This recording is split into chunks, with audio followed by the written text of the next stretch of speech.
Magandang araw po mga kababayan. Welcome po sa Pinilakan Lakbay. Ayan, magtatanghalian na yung mga marites naman. Baka gusto niyo munang umuwi. Isasabahan po natin ngayon ay munggo gisado with soup po. O, di ba? Special na special po yung ating munggo. Sa recipe po, panoorin niyo lang po ito. Para yung boses ko mawala yung masasamang elemento dyan, di ba? Pampaalis ng mga marites. Di ba? Pero pag mukbang, pwede nyo na pong i-fast forward. Napakaganda po ng resulta. Pakabang. Meron din po tayong pritong daing na bangus. Crispy outside, soft inside. Ang lulutuin ko po ngayon ay meatless munggo. Ibig sabihin wala pong karne. Masarap po sa tokwa, piniprito po muna. Basta munggo po, ang ayoko pong mawawala sa munggo, ampalaya, tokwa, o kaya dahon ng ampalaya.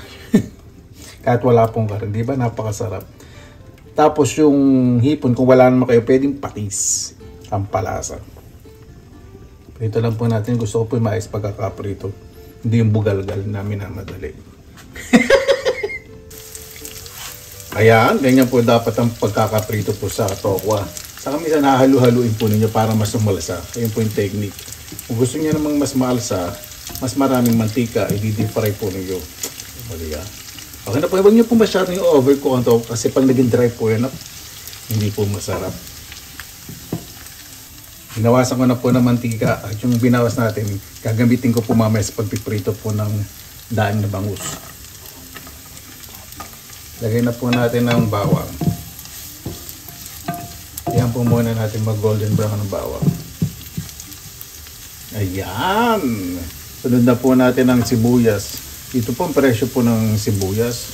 Mura lang po. Mahigit 1 euro lang. So pumapatak ng 65 to 75 pesos isang kilo. Diyan po ninyo, di ba? Malamig na bansa pa to. Nasa sistema po talaga eh. Kung paano susuportahan yung mga mamayan. Hindi totoo po, di ba? Nakakawa din yung mga magsasaka. May ilalagay po natin kamatis. Yung kamatis naman biglang bagsak ang presyo. Nakakawa po yung mga magsasaka na panood sa Facebook. Na yung namuhunan sila sa pagtatanim ng kamatis. Tapos nakikita ko po, binibenta na lang po yung kamatis ng 10 piso isang kilo. Grabe po, no? Kung bibili po tayo, kung maaari, dumiretso po tayo sa mga kapitbahay natin, may mga tanim na gulay, supportahan po natin, yung mga magsasaka. Siyempre, mga presyo sa palengke na mamuhunan din po yun, wala silang kasalanan doon. Kung masunod lang sila sa presyo, wag po natin silang sisihin. Yung mga kapitalista lang talaga. Huwag na tayo hindi, naano lang po sa sitwasyon, di ba? Alam niyo naman po natin ang unang pangunahin na para lumaban tayo ng patas sa buhay at makausad ay ang pagkain po, di ba? Iyakapag natin sa pagkainan. Ay, yun po talaga ang buhay, kaya lumaban lang po tayo. Sumikap po tayong mabuti. Yan, ganda po na pagkakagisa po natin. Sunod na po natin ang kamatis.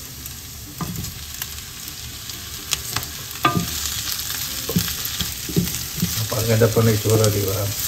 Gusto ko po sa kamatis, pag nagmumunggo, yung durog na durog po ang pagkakagisa. Para yung sarsa o yung sabaw, may kulay.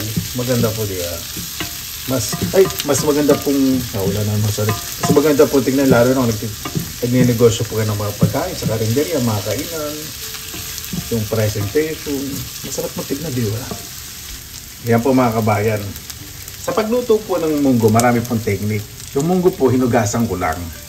Bakit po?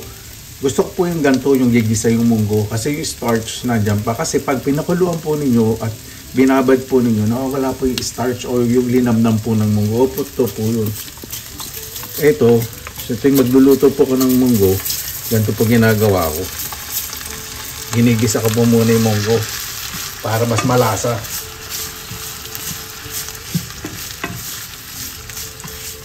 Tapos hayaan ko lang pumadurog yung kamatis. Ito po yung sinasabi ko. Kapag mainit na po yung munggo, nakikita po ninyo kasi nag-absorb ng heat. Mas madaling madurog po yung kamatis. At maglagay na po tayo ng tubig. Depende po sa munggo kung gaano karaming tubig ilalagay po ninyo. Diba? Lalagyan na po ko ng konting asin. Konti lang muna. Lagay tayo ng paminta.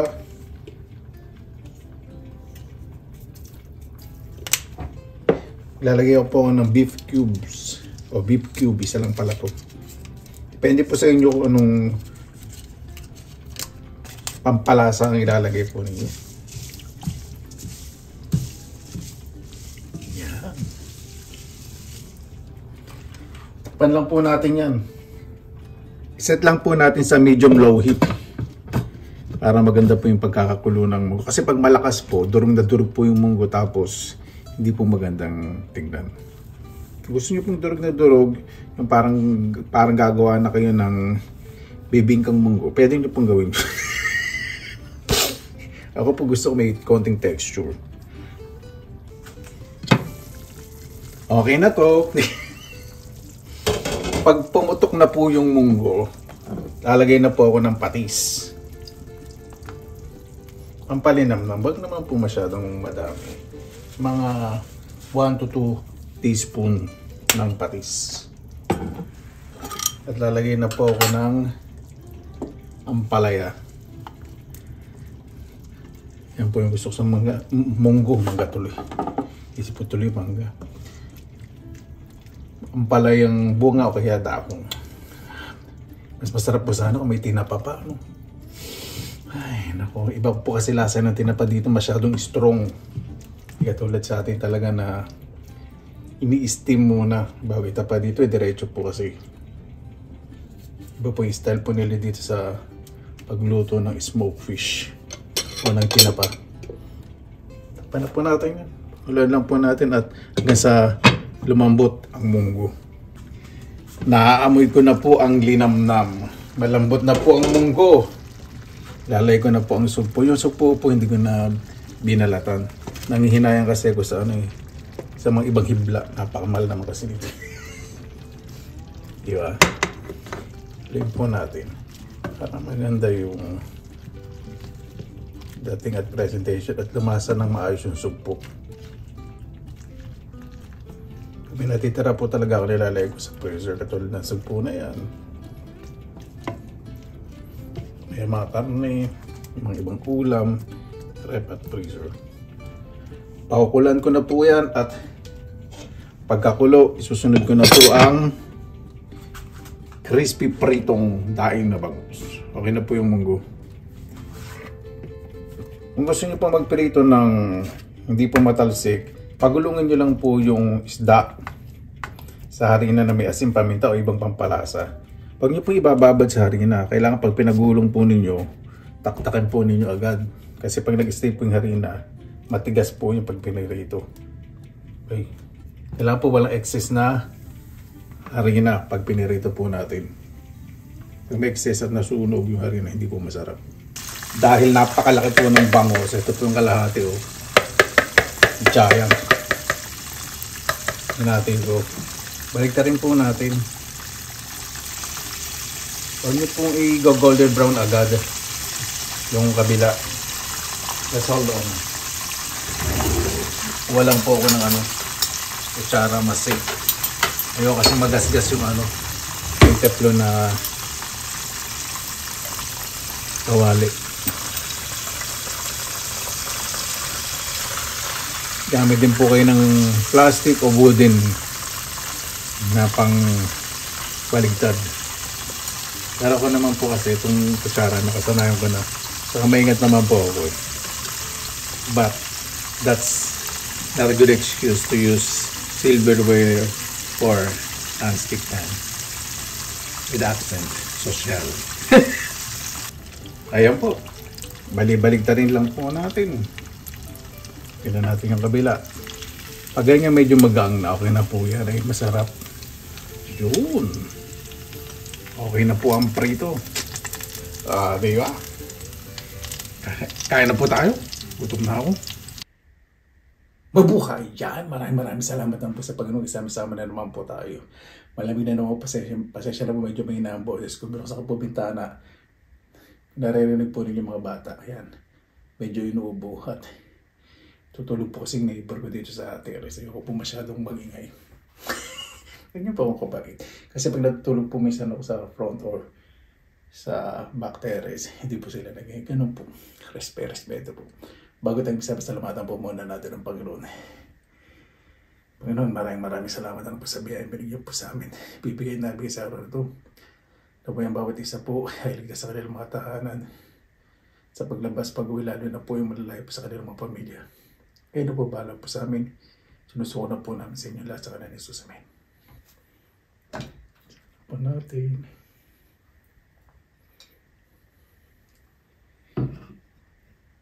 Pag nakikita ko itong bangus,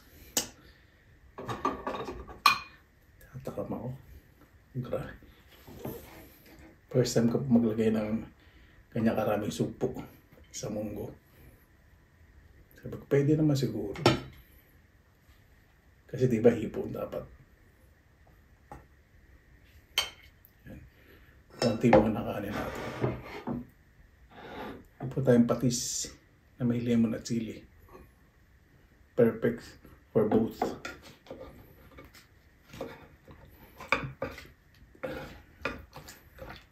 Nandiyan po na sa po.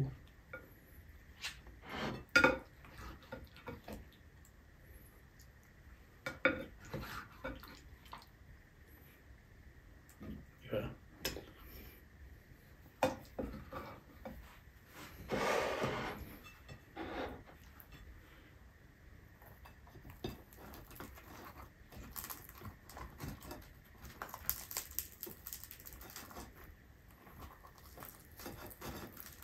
Crispy outside, soft inside.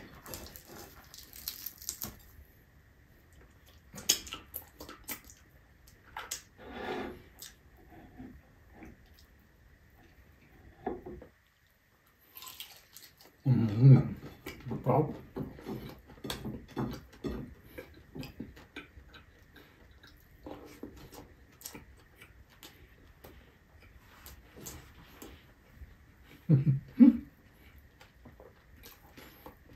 Perfect combination talaga. Mango saka palaya.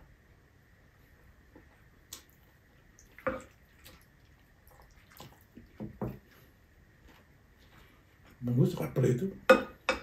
Perfect na perfect.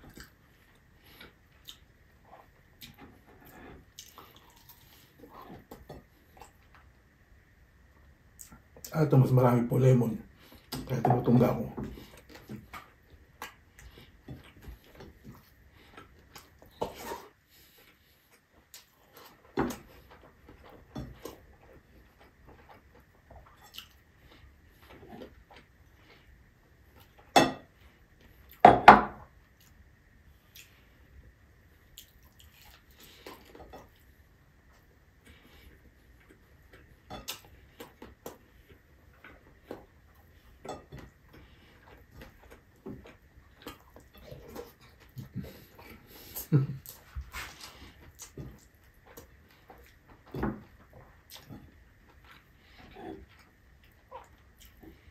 Kung gusto niyo pong hindi mapait na palaya, yung mga unang bunga.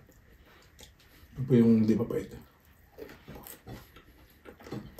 Konti pait siya, ibig sabihin hindi siya masyadong mapait.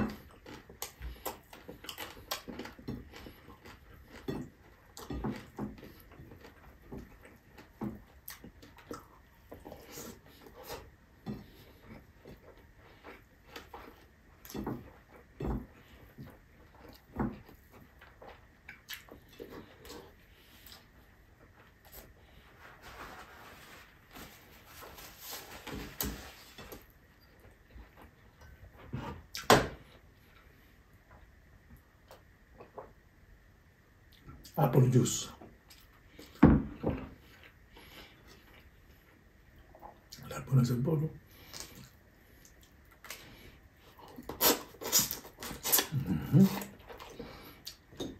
Sarap.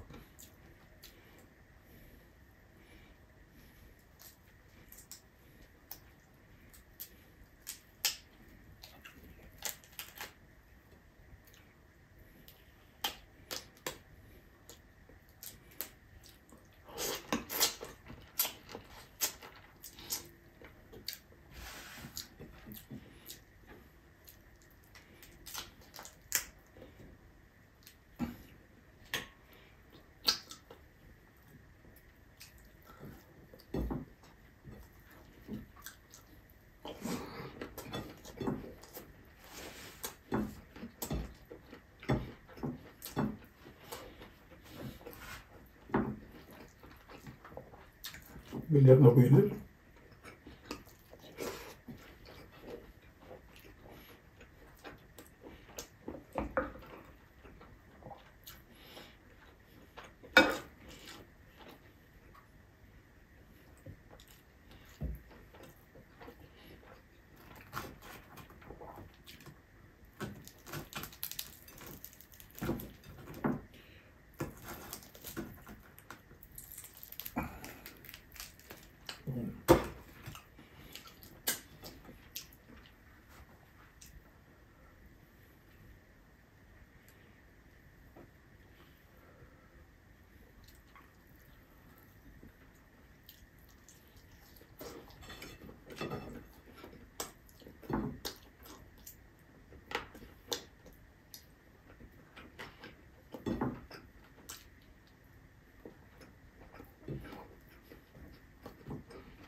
Manamis-namis na napakasarap. Kaya pag maglalabas po kayo ng sumpo o hipon, wag niyo po mag-overcook. Kasi pag may natira po kayo, inalin niyo po sa ibang putahe, hindi po dry.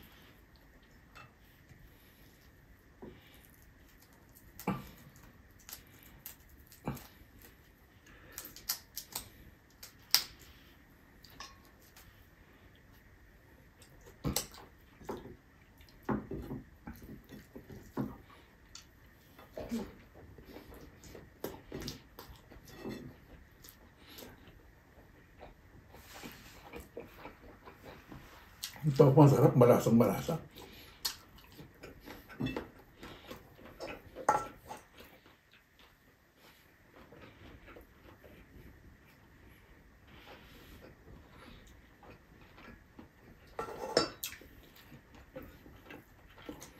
Ito pala yan. Ito po yung talagang masarap na gisado, malasang malasa lahat.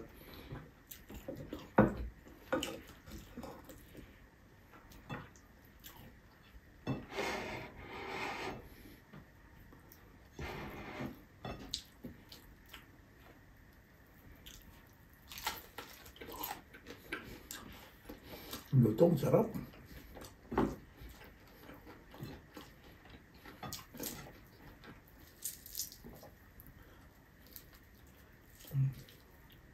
Palikpik.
Masarap ng bangos, manamis-namis.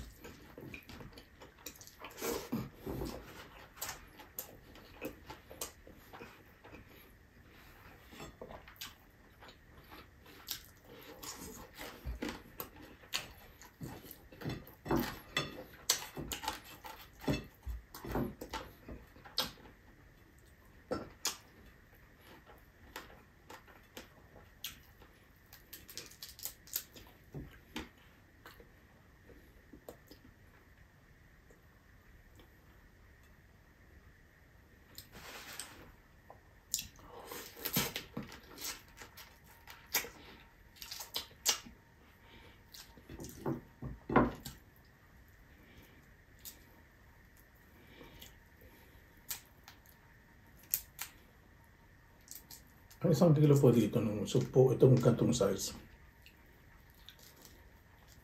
Nabili yata ito 17 euro.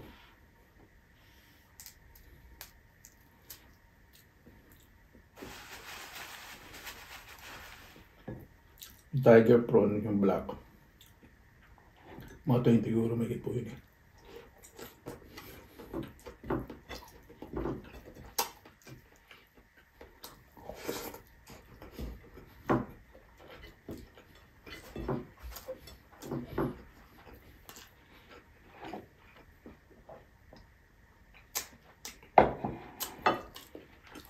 Ito hindi po masyado maalat. Kunti lang yung patis na nilagay ko. Mas masarap.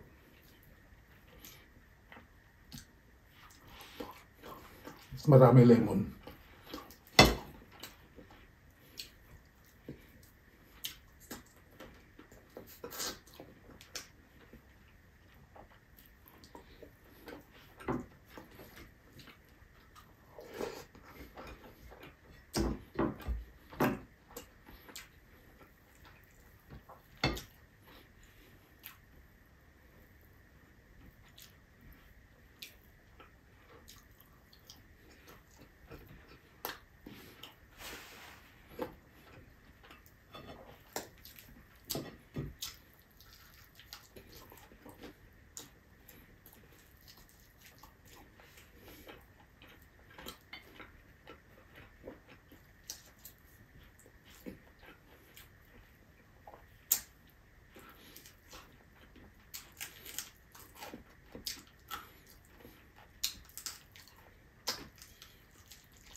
Kakain po kayo ng matinik.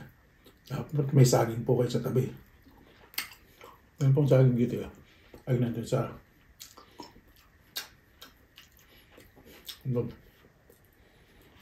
Di pa naman ako nagtitinig.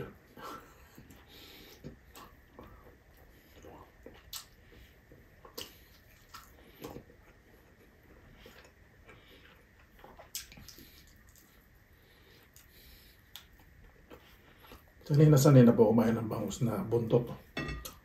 Kasi sa amin sa Bulacan, Bulacan. Mura po mga bangus. Marami pong bangusan doon. Mura talaba. Ako, pigil pa talaba. Panahon na.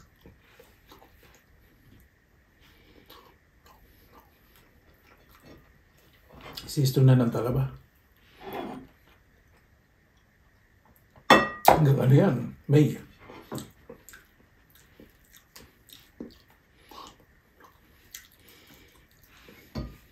Abril magaganda talaba.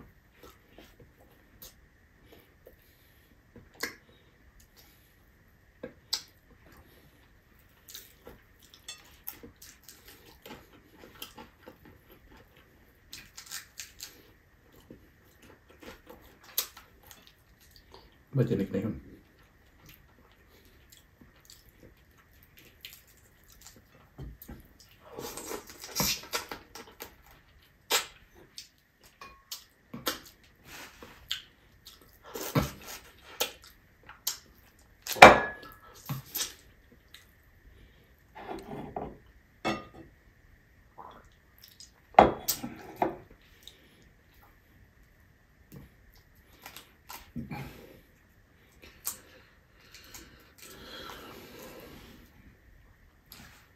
Winner, ito ang winner.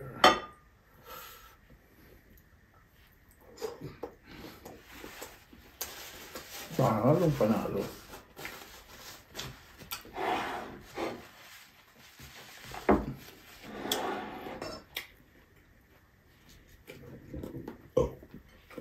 Terus nih.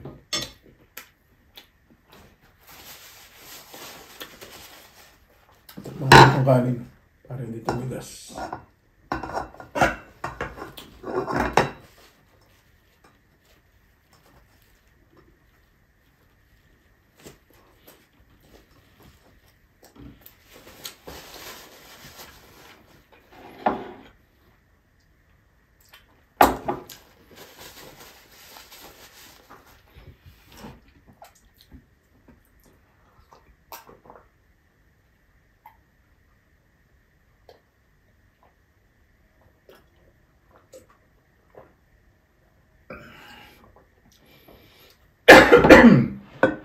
Excuse me. Paano ba pa tayo tapos pasalamatan po man natin ang Panginoon? Panginoon, maraming salamat ang pasabihan binigay po sa amin sa araw na ito. Nabayang basa po, pagkakali na po pagmamahal, respeto at pagmamalasakit po sa kapwa at pamilya, lalo na po sa sarili. Tsaka din lang mga puso at isipan. Kaya na po bahala po sa amin, sinusuko na po namin sa inyo at saka na Jesus, amen. Paano po maraming salamat naman po sa inyong oras na ila sa pinilakalapit. Basta lagi po tayong positive vibes, good vibes. God blessing at palagi mo na araw. Laban lang!